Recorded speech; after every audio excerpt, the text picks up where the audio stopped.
केजरीवाल मेरे बहुत प्रिय नेता रहे। जब से वो राजनीति में आए मैंने रायता पीना शुरू कर दिया, क्योंकि वो फैलाते बहुत हैं। मतलब दादा, दिल्ली में कूड़ा हो गया, दोषी कौन? मोदी। दिल्ली में भ्रष्टाचार बढ़ गया, दोषी कौन? मोदी। दिल्ली में शिक्षा नहीं, दोषी कौन? मोदी। मोदी मुझे ये नहीं करने दे रहे, मोदी मुझे वो नहीं करने दे रहे, मोदी मोदी मोदी, दिन रात मोदी मोदी। मोदी जी का खुद का दिमाग खराब हो गया। उन्होंने गुस्से में आकर केजरीवाल को रात के 12 बजे फोन लगाया। उन्होंने फोन उठाया और नंबर लगाया।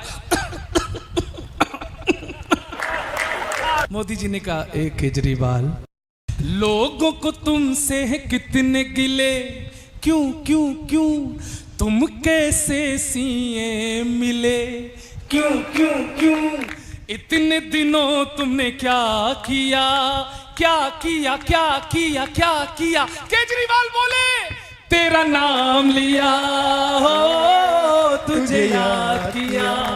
जो औलादें अपने माँ बाप की बात नहीं मानती हैं और परिवार के जब संस्कार बिगड़ते हैं तो आप घर के बाहर रामायण लिखवा लें, अपने बेटों के नाम लव कुश रख लें, फिर भी आपके घर में दामाद जहीर आएगा। क्या बात है, क्या बात है, वाह। हालांकि मैं तो दिल्ली से हूं भाई साहब, मैं तो ट्रेन में से आ रहा था। ट्रेन में आ रहे हैं भाई साहब हम, सुभाष जी। तो ट्रेन में एक बंदा मेरे सामने बैठा था। मैंने उससे पूछा, भैया आप कहाँ जा रहे हो? कह रहे, भैया मैं तो मथुरा जा रहा हूँ। मैं कहा, मथुरा में रहते हो? कह रहा, हाँ। फिर उसने पूछा, आप कहाँ से आ रहे हो? मैंने बोला, जी मैं दिल्ली से हूँ। भाई साहब ये कहते ही मुझे एक टक घूरने लग गया। फिर मैंने बोला, देख भाई, मैंने अकेले ने वोट नहीं दी थी उसको। बहुमत मिला है तो सीएम बना है वो। खुलेआम सड़कों पे प्यार न करेगा कोई, रोमियो को थाने पहुंचा के मार डालूंगा। कान खोल सुन लेना, माफिया का काल हूं मैं, ऐसा बुलडोजर चला के मार डालूंगा, ऐसा बुलडोजर। खाऊंगा न खाने दूंगा, न कहीं दबाने दूंगा, भाइयों व बहनों सुना के मार डालूंगा। वनवास भेज दूंगा राम के विरोधियों को, अब जरा मन दे अपना, वनवास भेज दूंगा राम के विरोधियों को, राम जी का मंदिर बना के मार डालूंगा, राम जी का मंदिर। कि खाली यदि मुझसे कराओगे जो बंगला, तो बंगले की टोटियां चुरा के मार डालूंगा। खाली यदि मुझसे कराओगे जो बंगला, तो बंगले की टोटियां चुरा के मार डालूंगा। आपकी सुनूंगा नहीं, बाप की सुनूंगा नहीं, साइकिल को पंचर करा के मार डालूंगा, साइकिल को पंचर।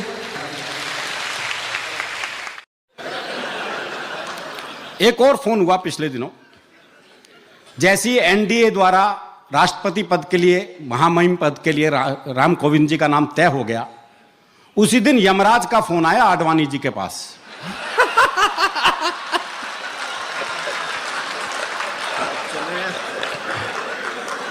बोले अब चले या कोई और बहाना बच रहा है?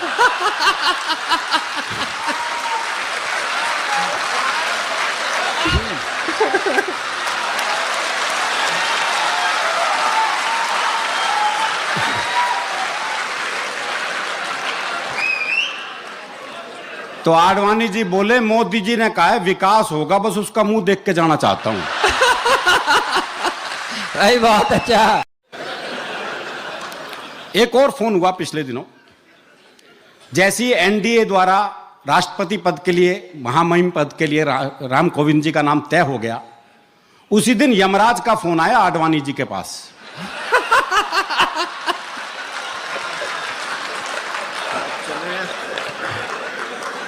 बोले अब चले या कोई और बहाना बच रहा है?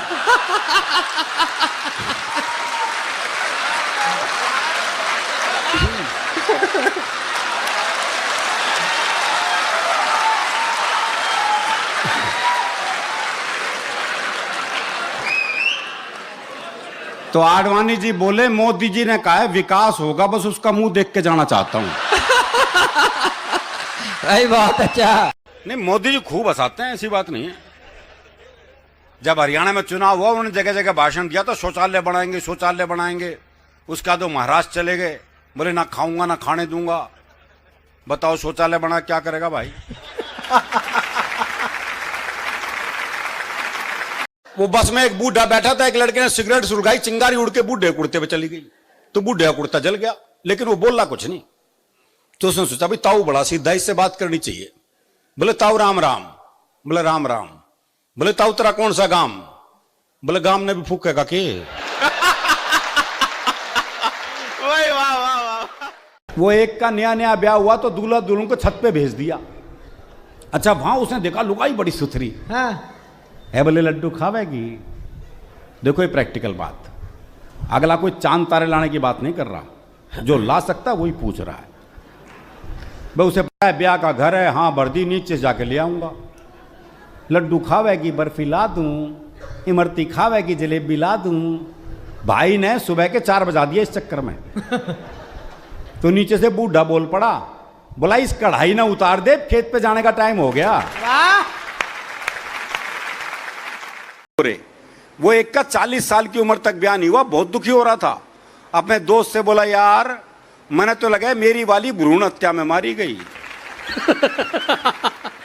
अच्छा नहीं ये तकलीफ है जी, हमारी ये तकलीफ है।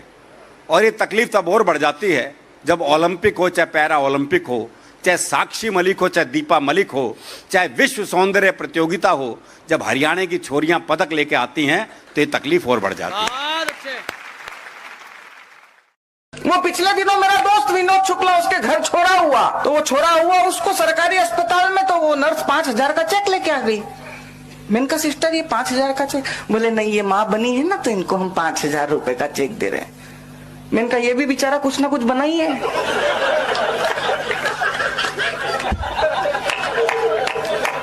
इसको भी थोड़ा बहुत कुछ दे ही दो, भगवान के मंदिर में चले जाओ, जितनी सारी चीजें सब महिलाओं से रिलेटेड यार, पूजा प्रार्थना इच्छा कामना आकांक्षा ज्योति बाती पुष्पांजलि। लड़कों के लिए क्या? को पिछले दिनों ससुर जी का फोन आया, बोले हिमांशु जी क्या कर रहे हो? मैंने कहा सहन। मैंने कहा पापा जी क्या आइटम छोड़ रखा है, छाती पे पैर ताने तनी रहती। उधर से ससुर जी इमोशनल हो गए, बोले बेटा मेरे बारे में सोचो, मैं तो इसकी भी माँ के साथ निभा रहा हूँ। तो हम कहाँ जाए, हमारे लिए कोई सुनवाई नहीं है सर। मेरा तो एक ही परिचय हुआ था हरियाणा की लड़की से, एक ही हुआ था। एक बस स्टॉप पे मुझे पता लग गया वो हरियाणा की है। बस स्टॉप पे 3 खड़ी थी, वो एक लखनऊ की खड़ी थी, एक दिल्ली की खड़ी थी, एक हरियाणा की खड़ी थी। पता कैसे लगा? मैं जा रहा था, अब जा रहा था तो एक बार पलट के देख भी लिया। देखा तो आगे एक पत्थर का टुकड़ा था, मेरा पैर लगा, मैं गिर गया वहां पे। अब लखनऊ की लड़की, ओहो आपको चोट तो नहीं आई? अच्छा। दिल्ली की लड़की थोड़ी एटीट्यूड वाली, बदतमीज। हरियाणा की लड़की और ताड़ ले अपनी बुआ ने। एक वाक्य बहुत तकलीफ देता है, बेटी बचाओ, वहां तक तो ठीक था, ये आगे लगे बेटी पढ़ाओ। तो मित्रों मैंने सहजता में पूछ लिया किसी से कि मैंने कहा क्यों पढ़ाओ? तो दिनेश भैया ने मेरे कान पकड़े, बोले हिमांशु तू भले ही कुछ भी कर चुका हो लेकिन तेरा अनुभव छोटा है बेटा, गलत बात मत किया कर। मैंने कहा गलत बात क्या करी? बोले हिमांशु इस देश में एक लड़की पढ़ लेती है तो परिवार के 4 लोगों को शिक्षित करके छोड़ती है। मैंने कहा दिनेश भैया उसके पीछे जो कॉलेज के 40 लड़के फेल होते हैं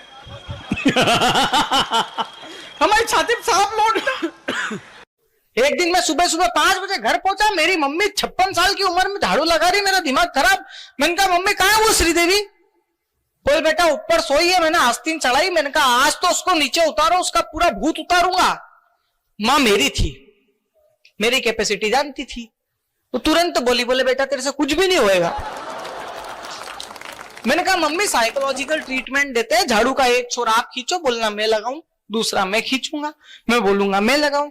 हो सकता है उसको गिल्ट फील हो, वो खुद लगाने लगे। हम दोनों माँ बेटे लड़ने लगे। वो आई, क्यों लड़ रहे हो रहे? मैंने कहा मेरे को पसंद नहीं, सुबह सुबह 56 साल की उम्र में मेरी माँ झाड़ू लगाए।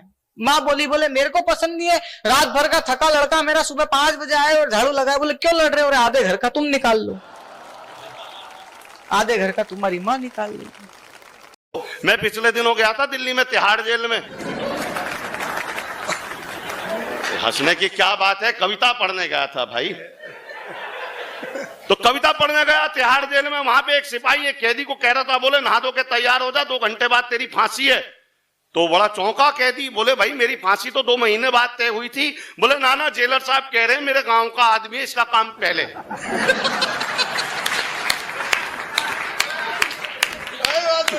लड़की का बाप लड़की के लिए लड़का देखने निकलता है। बात बारी के जरा आनंद लेके सुनना और बारीकी भी। वो लड़की का बाप लड़का देखने निकलता है लड़की के लिए, और दिमाग में ये धारणा बना के निकलता है कि लड़का खाते पीते घर का हो, यानी कि संभ्रांत परिवार का हो, बड़ा थोड़ा बहुत वैसे वैसे वाला हो। वो लड़की का बाप लड़का देखने निकलता है ये सोच के कि लड़का जो है वो खाते पीते घर का हो, और जब वो लड़का मिल जाता है तो उसे साइड में बुला के पूछता तू पीता खाता तो नहीं? तो अपन तो अपने विचारों पे ही अडिग नहीं है। अपने आध्यात्मिक जीवन को अपने बुढ़ापे में ना शुरू करके अपने जवानी में ही क्यों शुरू करना चाहिए? क्या है ना, आजकल जो लोग जवानी में है वह लोग सबसे ज्यादा परेशानी में होते हैं। जैसे कि विद्यार्थी है तो उन्हें पढ़ाई का टेंशन होता है, वह हमेशा ही अपने जीवन को सक्सेसफुल बनाने में लगा हुआ होता है। अगर कोई बिजनेसमैन है तो उन्हें उनके बिजनेस की प्रॉब्लम्स होती है, वह हमेशा ही अपने बिजनेस को बढ़ाने में और लोगों तक पहुंचने में कार्य कर रहा होता है। अगर कोई जॉब वाला होता है तो वह हमेशा ही अपने कार्यों से दूसरों को प्रसन्न करने में लगा रहता है और समाज में अपनी इमेज को बढ़ाने के लिए हमेशा प्रयत्न करता है। और जब युवा पीढ़ियां सारी चीज कर रही होती है तब उनके जीवन में कहीं पर भी सफलता नहीं मिलती, कहीं पर भी नकारात्मक विचार आ जाते हैं। तो इसे अब खुद को कैसे बचाएंगे, इन समस्याओं से कैसे लड़े, यह अध्यात्म आपको सीखता है। क्योंकि किसी भी स्कूल में आपको जीविका की विद्या पढ़ाई जाती है, पर जीवन की विद्या अध्यात्म से ही मिलती है। इसलिए अपने आध्यात्मिक जीवन को अपने जवानी से ही शुरू कर लेना चाहिए। आपको क्या लगता है? इन बातों के बारे में कमेंट में जरूर बताइए। तो एक साहब ने जीते जी अपनी दोनों आंखें दान में दे दी। साहब दोनों आंखें दान में दे दी, अब तो बहुत तकलीफ होती होगी। बोला तकलीफ तो उसको होगी जिसकी वो आंखें लगाई जाएगी, क्योंकि रोजाना एक बोतल पिए बिना तो खुलती ही नहीं है।